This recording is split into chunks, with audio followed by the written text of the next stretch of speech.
So much Pacers news to get to. Chris Duarte down in the G League. He's going to play in a basketball game tonight, but not for the Pacers. Kendall Brown's injured and could be out for a decent amount of time. Buddy Hield gets nominated for Player of the Week, and the champs are in town. Brady Klopfer from Golden State of Mind is going to join us to talk Pacers, Warriors, and team building. All that coming today on the Locked On Pacers podcast. You are Locked On Pacers, your daily Indiana Pacers podcast, part of the Locked On Podcast Network. Your team every day.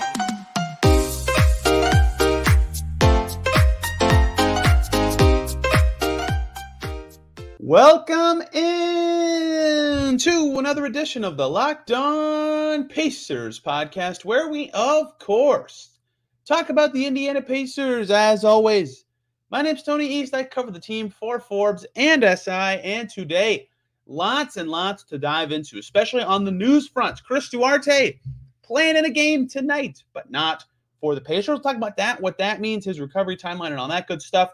Kendall Brown's out for a while for the Pacers. That's an unfortunate one, as he was starting to get some time and looking a little better. And Buddy Hield gets nominated for Conference Player of the Week. Plus, Pacers Warriors tonight. Brady Klopfer from Golden State of Mind is going to join us to talk Pacers Warriors team building, all the good stuff that we do in the Pacers play, a team where I can bring an expert on for that squad to preview the game and talk about team building, what the Pacers can learn from the Warriors' super dynasty run of success.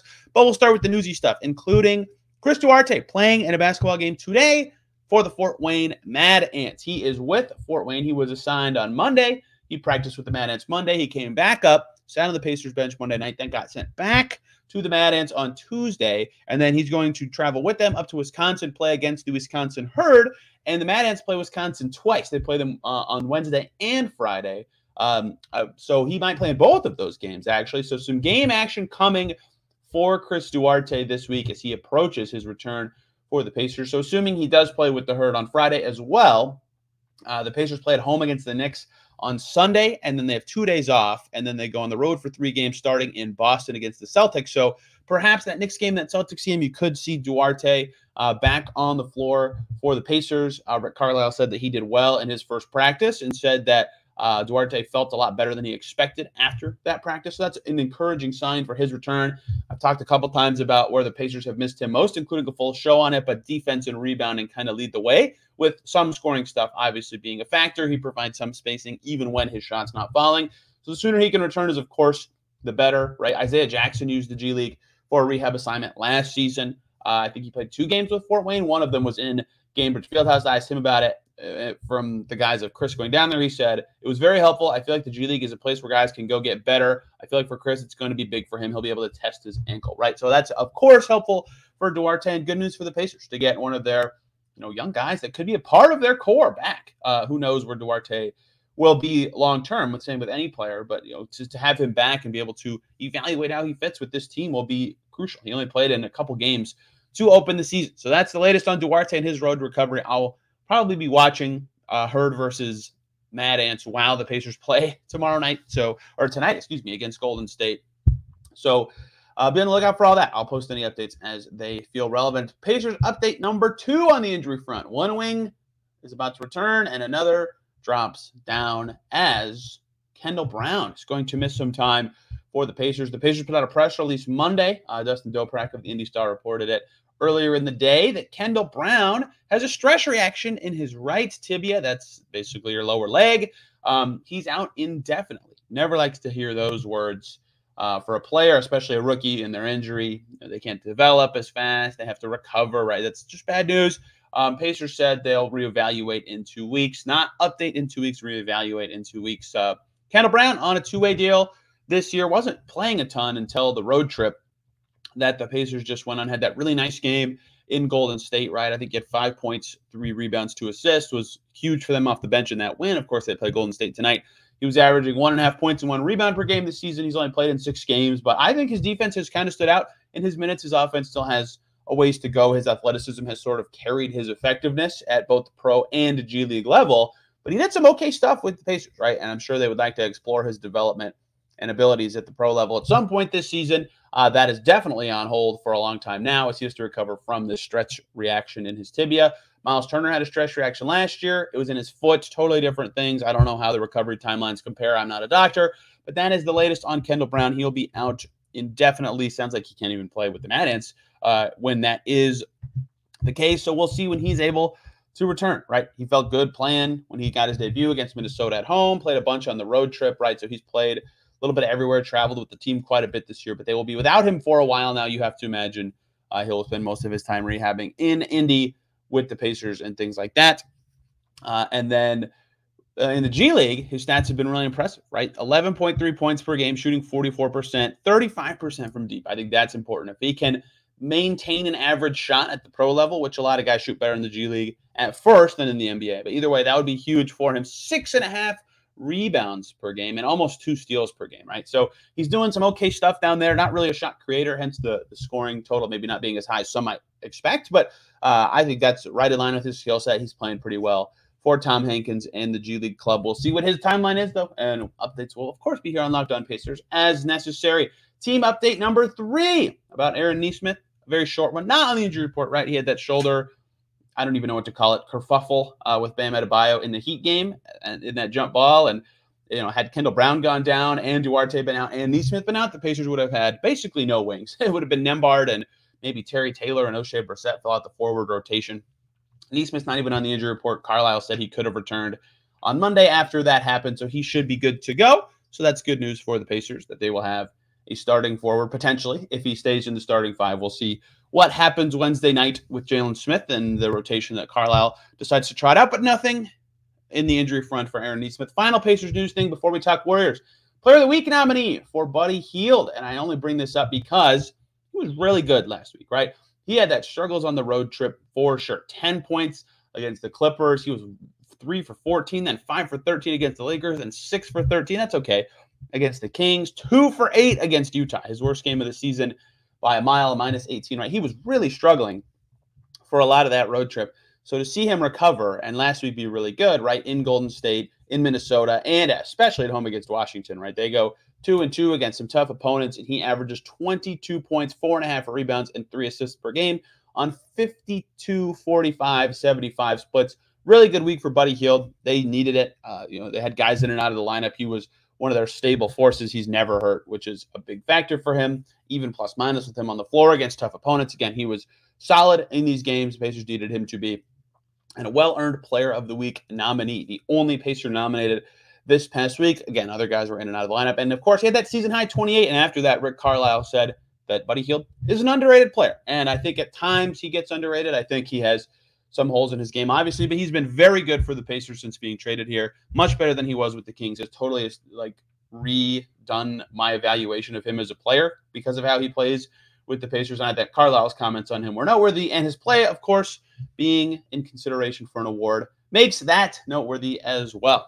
Now let's talk about the fun stuff. The champs in town tonight. Golden State in Indy on a back-to-back playing Milwaukee in a couple minutes as I speak right now. It's going to be fun to watch the Warriors in Indy. Oh, is this? Brady Klopfer from Golden State of Mind will join us to talk Pacers Warriors, the Warriors season, Steph Curry, their team building 2 timelines thing, and can the Pacers learn anything from what the Warriors did well in the team building process? So lots of fun stuff coming before we talk with him, though. Let me talk to you guys about Turo. Turo is the world's largest car sharing marketplace. With Turo, you can book any car that you want, wherever you want it, from a community of local hosts. You can browse a huge selection of vehicles for just about any occasion, right, or budget, across the U.S., UK, Canada, and now Australia. Book a spacious SUV, for example, or a minivan for your family road trip. You need a classic or luxury car for some special event or a birthday or a holiday or a wedding. You can find an affordable economy car if you're on a budget and just need to get from point A to point B, or even test drive that new electric vehicle you've had your eye on. See how it fits your everyday life, right?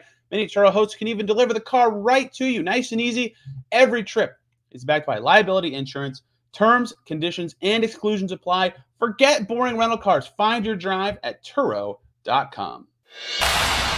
We are now joined by Brady Klopfer from Golden State of Mind to talk Warriors ahead of Pacers Warriors. And on one hand, these 2 teams already played. On the other hand, nobody played for the Pacers in that game. The Warriors did not put their best foot down, I would say, in that matchup. This one, I believe, will be totally different if everybody plays. Warriors are on a back-to-back. Who knows what their planning will be. But Brady, big picture, Warriors. What's up with them? Why isn't their record a little better? What's been going on with this team that everybody kind of penciled in as one of the top contenders before the season? Yeah, there's been a lot going on, and I think some of it is a little worrisome, and some of it has gotten overblown a little bit. Truthfully, the biggest thing going on with them right now is they've been the worst team, or not the worst, but they've been a bottom 5 team in the NBA on the road. They've been the best team in the league at home. They have the best record. They have the best net rating at home, and they're bottom 5 in record and net rating on the road. They just haven't been able to travel well for whatever reason. And I think a large part of that is the defense has just not been nearly as good this year as it was last year, as it was during all of their championship years. And we know defense is the thing that travels. And so if you already don't have a great defense, and then you're losing your offense a little bit when you hit the road, it just gets ugly. And their bench has done them no favors. The bench has been pretty rough all year. They're starting to figure it out. Steve Kerr made some adjustments. He started to put Draymond Green in with the second unit, which has really, with the exception of that game against the Pacers, has worked pretty flawlessly. Jonathan Kuminga, after an awful start, is starting to really find his footing. Donte DiVincenzo was, their big offseason signing, and he was injured for the start of the year, or got injured in like the third game, something like that, and really just took a while to find his footing in the Warriors system, as happens with most players that enter the Warriors system. It takes a little while. He's starting to figure it out. I think they're starting to turn this thing around. We're going to see, the Pacers game is it's part of a series of barometer games here for the Warriors. They play on Tuesday night against the Bucks. It's the start of a 6-game road trip, their longest road trip of the year. So it's a team that, has been awful on the road, and now they're embarking on a 6-game road trip where they play some really good teams. And, the Pacers are one of the worst teams they're playing, and we've already seen what the Pacers can do to the Warriors, even without their best players. So we're going to learn a lot about the Warriors in the next, 8 days or so. But most importantly, I think we're going to learn, can that defense travel? The Pacers game against the Warriors is funny because they played great with the resources they had, right? But then 5 days later, they play the Nets. And the Nets are missing everybody, right? No KD, no Kyrie, no Ben Simmons, no Royce O'Neal, no TJ, whatever. Their top 8 guys. And the Pacers did the same thing where they kind of like, we got this, and sleepwalk through the game, and they lost, right? They lost that game. Like, I think there is a mental aspect of that that's hard for teams, and it's actually easier to play a full-strength team, or at least easier to like scout them, know their tendencies, things like that. Not to excuse either team. They both should have won, beating the opponent across from them. But if seeing it happen twice in the same week from my seat made me go, okay, there is something to this that I think can be challenging for NBA players who are playing every day and have to get up, and they wake up and they go, wait, starters are Patty Mills and Edmund Sumner. Like, there's something to that. But that first Pacers game was interesting, and that you brought it up, because my second question was like, what happened to you in your eyes in that game? Because obviously, look, the story on this end was Andrew Nembhard was, an all-star level player in that game on both ends of the floor. But looking at the Warriors, maybe it was they overlooked trap game kind of deal. Maybe it was that Nembhard slowed down Steph a bit. But from your seat, what did you see that the Pacers did well, and can they replicate it? Yeah, I think it was a lot of things. I mean, I think at some level, you have to tip your cap. I mean, Nembhard played the best game of his life. And at some level, there are things the Warriors could have done better, certainly to slow him down. But at some level, at this level of competition where you have players this good, sometimes players play like that, and there's not all that much you can do. And the people around him, I thought, played very well. And some of the Warriors players just had bad nights. Some of that was due to the Pacers, and some of that is just, due to variance. I think it was kind of the perfect storm of the Pacers playing at their best and the Warriors playing at their worst, mixed with some variance that I think didn't work all that well in the Warriors' favor. Not saying they got unlucky at all, but you know what I mean? Sometimes you're shot from 3-point land and sometimes you're not, and things like that. The one thing that I think really hurt the Warriors in this game was Steph Curry had sprained his ankle in the game before, and had decided to stay in that game, decided to stay and play against the Pacers, which I thought was a stupid idea. Early enough in the season, just rest a guy. He never said really anything about that game, but he did end up missing the next game due to that ankle. So, it was the worst game of the season for Steph. And I don't want to take anything away from Nembhard or the Pacers as a whole. I thought they played him incredibly well. And I think he was also a little bit compromised. And then, like you said, teams overlook injured teams. And I think there is an element where, as much as teams play like a team, I think the individuals really relish having individual assignments where they can push themselves against another top player. And I think, a player like Steph Curry or a player like a Klay Thompson really cherishes the opportunity to go against a Tyrese Halliburton and say, this is what I've got. You get your ass kicked by Nembhard. It's a fun story, but no one's sitting here going, okay, maybe we're having a changing of the tide here where Steph Curry isn't elite and the new crop of players like Nembhard are taking over. No one's going to say that. If Tyrese Halliburton kicks Steph Curry's ass, there is, I think, a higher level of pride because you do have this up-and-coming superstar that represents the next era coming in here and taking it to kind of the outgoing superstar. And I think we see that across the NBA that individual players sometimes have a hard time getting up to play the B squad because they don't feel like there's quite as much at stake. And it's frankly, I think it's pretty easy to make an excuse when you lose to, even though it's inexcusable as a fan, I think it's very easy kind of internally to make an excuse when you lose to a team that you're that much better than. And you can just kind of go, okay, well, yeah, it's not going to happen again. It's whatever. So it's always frustrating as a fan, or for all the fans out there. I think even on both sides, you want to see teams actually playing their best and trying their hardest. And I thought the Pacers, their game plan was excellent. Their players played excellent, and the Warriors, I think they came out flat. They got out hustled, they got out worked, they got out coached, and it was just one of those games where they got punched in the face and they were like, fine, we're not going to do anything. What I believe I just heard you say is that Andrew Nembhard is the face of the post-Steph Curry NBA, right? Correct?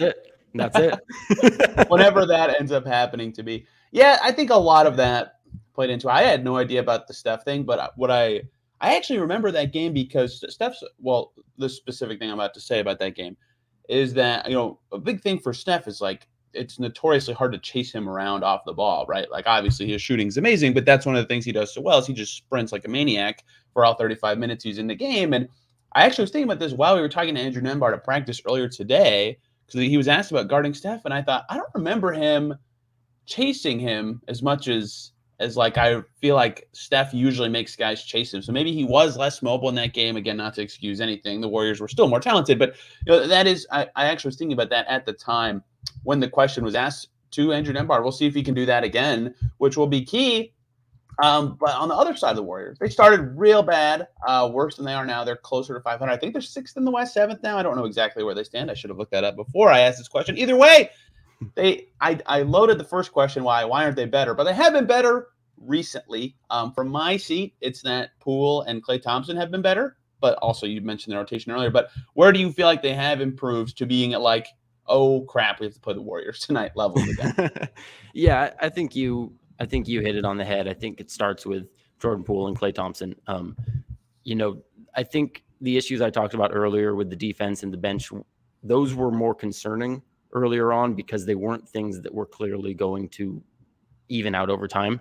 I think with Klay and Poole, it was pretty clear, maybe we're never going to see all-star Klay Thompson again, but I think everyone expected Klay to at least return to being one of the better shooters in the league and not a bad shooter the way he was early in the season. And everyone expected Jordan Poole, as young as he is, to not have taken a massive step backwards from his performance last year. So, I think some of the freak out was premature because of those two players. And we are starting to see them, they're each still having their fair share of clunkers. And my guess is we won't see Klay against the Pacers. He's been resting on the back end of back-to-backs all season long so far. But yeah, I think that's the biggest thing to this point is Klay Thompson is once again shooting very, very well and moving well off ball and playing good defense. And Jordan Poole is once again a star sixth man who can slide in when Klay or Wiggins sits and give you 25 to 30 points as a starter next to Steph Curry. And that makes a huge, huge impact. But the bench has been enormous as well. They were beyond a liability early in the year. I mean, the net rating of the bench was so far last in the league that you couldn't see 29th place after a few weeks in the season. It was that bad. I think it was something like 10 games into the year. I went through and looked, and they had like 6 individual performances where they had a positive individual plus minus off of the bench after like 10 games. It was just completely obscene. It was every night, so-and-so plays 12 minutes minus 18. So-and-so plays 7 minutes minus 10. They were just an absolute disaster. And between the changing of the rotations and Donte DiVincenzo and Jonathan Kuminga starting to find their roles, they've eliminated James Wiseman from the rotation, which I hate to rag on the guy, has been addition by subtraction at this point. They're just starting to find the team that they, intend on being more towards the end of the season. And it's starting to get a little scary, and their net rating in the last few weeks has been phenomenal as a result. Hey guys, one short little break here so I could talk to you about BetOnline.net, your number one source for sports betting info, stats, news, and analysis. You can get the latest odds and trends for every professional and amateur league out there, from pro football to college bowl season to basketball and the World Cup. Shout out to Argentina, great performance today. They've got it all at BetOnline.net. If you love sports podcasts, they've got those at BetOnline as well. They've got the fastest and easiest way to get your betting info, including football lines for this week, where the 49ers are favored by 3.5 in tomorrow's game against the Seahawks, and the Vikings are favored by 4 against the Colts on Saturday. All that and more at BetOnline.net. Head over to the website today or use your mobile device to learn more, because BetOnline is where the game starts. The Pacers are in supposedly a new era of building and rebuilding, or whatever word you or the Pacers want to use. They're good right now, 14-14. They beat Golden State right at one point where I think as many as 4 games over 500. I don't know how long that'll last. Their December schedule is super hard. Either way, they're way better than most thought, including probably some internally, although I guess no one said that on the record. Either way, they've been good this year. But I give you that background to say I've been asking a lot of people, from your seat, team building wise, what did the team you cover do well, and is it something replicatable by other franchises? And most of the time it is something kind of replicatable. The Warriors might be one of the exceptions to this, which I'll let you talk about. But either way, I want to talk about team building a little bit, because the Warriors did do a lot of really good stuff pre the KD luck. But in your eyes, this is a dynasty, right? One of the best built teams ever, maybe the best built team ever. What did the Warriors do well in the team building process? I mean, not to take the cop-out answer here, but I think the first, second, and third thing that they did well was luck into drafting Steph Curry. And, I think you can build a really, really, really good team, but you're not going to be a championship level team and especially a dynasty level team if you don't have one of the very, very, very best players in the league. And I think, for the Warriors to reach this level of dynasty, I don't think they get there without having not just one of the, top 10 players in the league now, but one of the top 10 players in my eyes all time in the NBA. I think you just need that. Yeah, you say for sure, which I greatly appreciate, but it is wild how many people still think Steph Curry is like, he's a really, really good shooter, but I think he's closer to top 5 all time than outside. I agree. Top 10. I have him in my top 5 personally, which, my opinion obviously has to come with a very large grain of salt as I cover the team and see him more closely than other people. And, full disclosure, I'm a fan of the team as well. But, I always struggle a little bit with the team building question, because like the Warriors are going through this right now. They're trying to sell this idea of a second timeline James Wiseman, Jonathan Kuminga, Moses Moody, all their young players, Jordan Poole, they can hit on their ceilings. And this team probably isn't going to be a championship level team with that as their core, because you still need that Steph Curry level player, in my opinion. But what the Warriors have done really well beyond that is I think they've drafted players who fit the modern game very well. You have a Klay Thompson, who's arguably the second best shooter of all time and a switchable defender. You have Draymond Green, who's your point forward, 1 through 5 defender. And then they've started to add people around that who can shoot. It's the anti-Lakers mold. You get people who can shoot around your star players, people who can switch defensively. And then I think you have to build a culture. And I think the Pacers are certainly on the right path there. From the outside, obviously, I wouldn't know that the way you would, but from the outside, it certainly looks like the coaching hire they've made, the leadership they put in for the team, and even just the players that are leaders. Tyrese Halliburton certainly seems like the type of leader that you want to start to build around and have your culture be built around. Because truthfully, I think the thing that people forget about a lot with the Warriors is they've had a lot of flops. They've had a lot of free agent signings, a lot of draft picks that were bad. And they were largely bad, not because they didn't have talent, but because they just didn't fit the system. And the Warriors were very quick to get rid of those players. They had Kelly Oubre Jr. They had a chance to keep him. They said, nope, this is not working.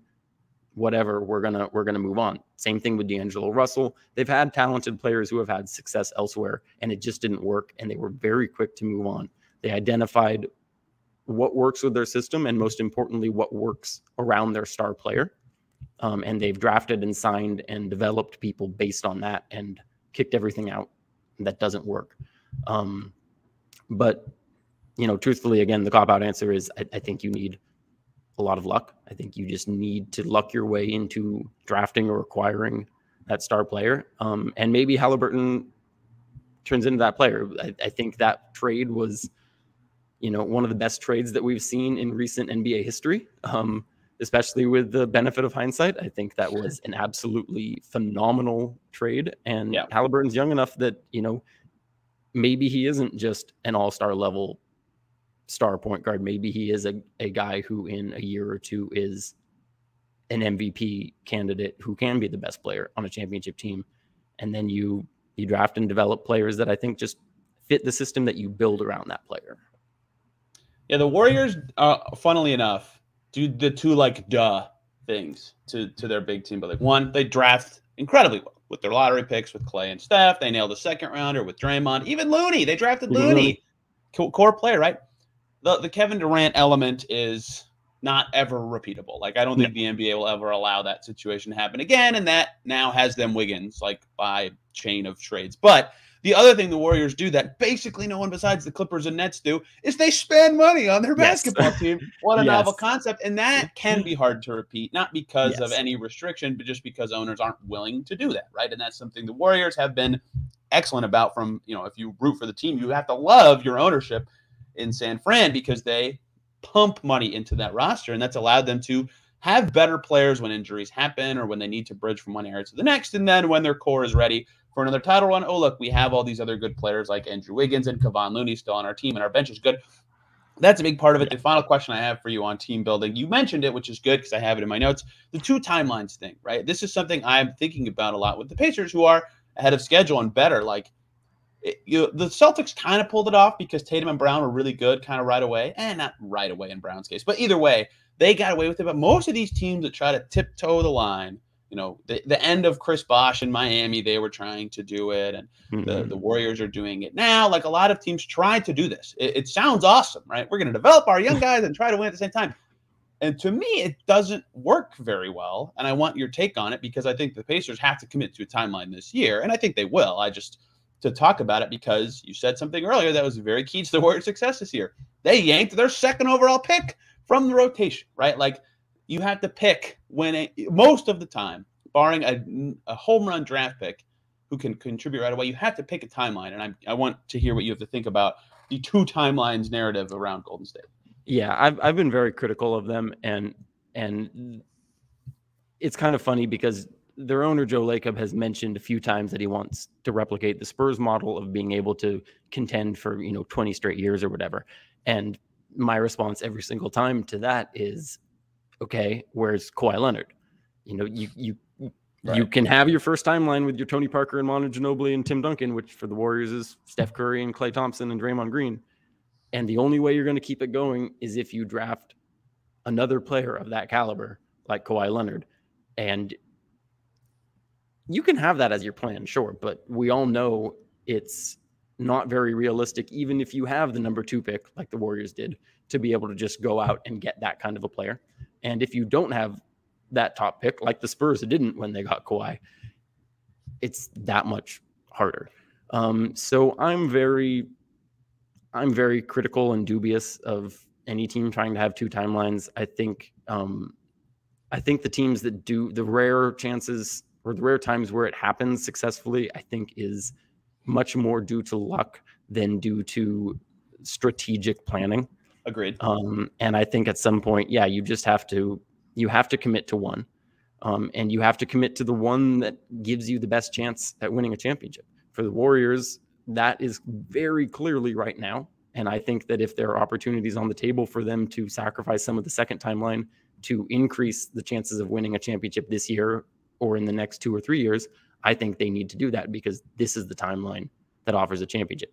For the Pacers, no disrespect, obviously they've been a fun surprise this year. If they're not going to win a championship this year or next year, I think, as I'm assuming that they will do, they need to commit to the timeline further down the road that actually has a realistic chance of winning a championship. And if you aren't as fun of a team this year and you don't sneak into the play-in this year because you increase your chances of competing in 3, 5, or 7 years, I think you just have to do that. I think mediocrity in the NBA is purgatory.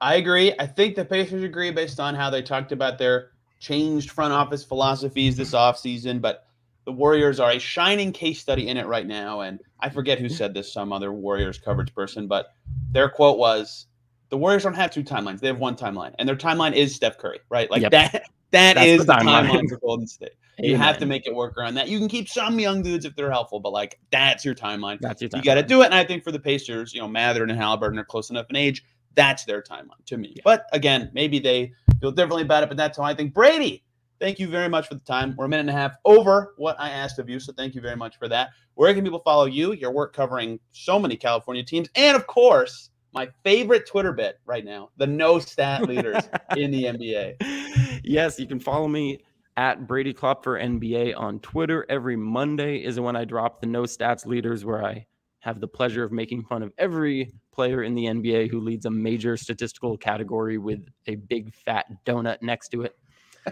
Always fun. I love making fun of players. Wing Bojan Bogdanovic was on there every year for blocks. He always plays a bajillion minutes and never blocks a shot. Every year. He finally got a block shot. He was the leader this year. He did. He blocked one last week. He was the leader all season long until a few days ago. So he has sadly dropped out of the lead. But follow along for that bit. You can read my Warriors work at goldenstateofmind.com. I have a weekly NBA column at sbnation.com.